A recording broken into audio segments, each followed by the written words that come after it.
हाय हाय, मैं तो थक गई बहू। बाहर बहुत ज़्यादा गर्मी है। जा मेरे लिए एक गिलास पानी लेके आ। अच्छा जी, आप थक गई हो? हाँ, घर आते नहीं आप थक जाती हो। हाय मैं मरी, हाय मैं गिरी है।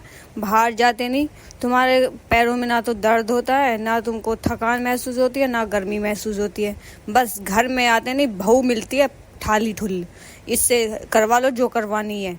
पानी भी तुमको हाथों में चाहिए है, तुमसे एक गिलास पानी भी नहीं लिया जा सकता है। जाके ना अपने छोटे मोटे काम खुद करा करो, मेरे ऊपर मत रहा करो 24 घंटे कि बहू ये कर दे और बहू वो कर दे।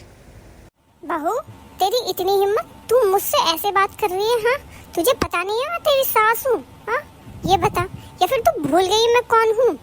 मुझे मत बताओ आप, और आप ना इस बात का रौब मत झाड़ा करो कि आप मेरी सास हो और मैं छोटी हूँ आप बड़ी हो।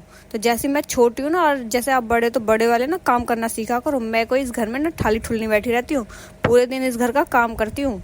समझ में आई? कोई मेरा हाथ नहीं बटाता है, मैं ही लगी रहती हूँ अकेले। जब तो कोई कहता नहीं है भाई तू इतना काम क्यों करती है। हाँ, ये बताओ, आप पे एक गिलास पानी भी नहीं लिया जा सकता बाहर से आने के टाइम? मैं जब कहीं से आती हूँ, हैं, कौन मुझे पानी देता है बताओ? सबके मुंह और बने रहते हैं जब मैं घर से आती हूँ। समझ में आई? मैं खुद लेके पानी पीती हूँ और चाय भी अपनी खुद बनाती हूँ, कोई मुझे नहीं देता। एक ये तक भी नहीं पूछता है कि तू आई है, ठीक ठाक है, कैसे है। किसी को कोई मतलब नहीं होता, ऐसी मुझे भी नहीं है। बहू, तू कितनी बदतमीज होती जा रही है दिन पे दिन। हाँ, मुझे तुझसे ये उम्मीद नहीं थी कि तू मुझसे इतनी जबान लड़ाएगी। हाँ, आ जाने दे आज मेरे बेटे को। देख ना, उसको बता दी ना तेरी करतूतों के बारे में, फिर बताइए तुम। हाँ, जिसको कहना है ना, जिससे कहना है कह देना, मुझे कोई डर नहीं है किसी चीज का। और आपसे पहले ना मैं बताऊंगी उनको कि आप करती क्या हो। समझ में आई? और आपके बेटे को भी देख लूंगी अच्छे से। मम्मी, खुशी ने बताया आपने खाना नहीं खाया आज। अच्छा, खुशी ने ये तो बता दिया कि मैंने खाना नहीं खाया, ये बताया कि क्यों नहीं खाया? आज तेरी बहू जितनी मुझसे लड़ी है ना, जितनी उसने मुझसे ऊंची आवाज में और बदतमीजी से बात करी है, मैं जिंदगी में नहीं भूलूंगी। समझ में आई? मम्मी, इसमें खुशी की क्या गलती है, आप ये बताओ।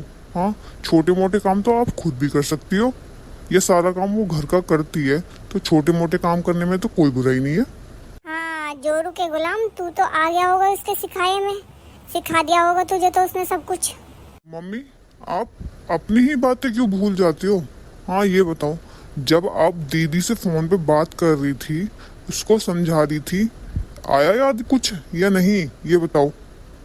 क्या करूं मम्मी, सारा काम मुझे ही करना पड़ता है। सास तो मेरी कुछ भी नहीं करती है।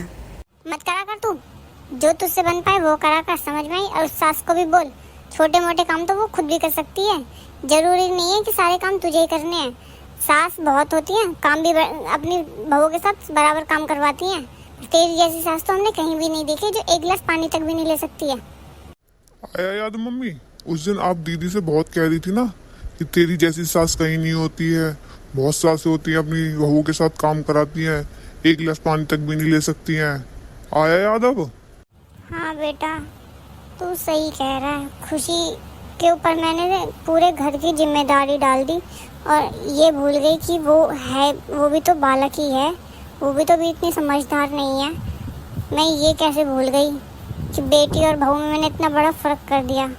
मुझे माफ़ कर दे बेटा, मुझसे बहुत बड़ी गलती हो गई। दोस्तों, हमेशा जरूरी नहीं कि बहू ही गलत होती है या बहू सास पे चिल्ला रही है तो मतलब बहू की ही गलती है। नहीं, वो अपनी सास को माँ मानती है, उसको एहसास कराना चाहती है कि बहू ही गलत नहीं है, कहीं ना कहीं आप भी गलत हो सकते हो। अगर आपको हमारी वीडियो अच्छी लगे तो हमारी वीडियो को लाइक शेयर सब्सक्राइब जरूर करें।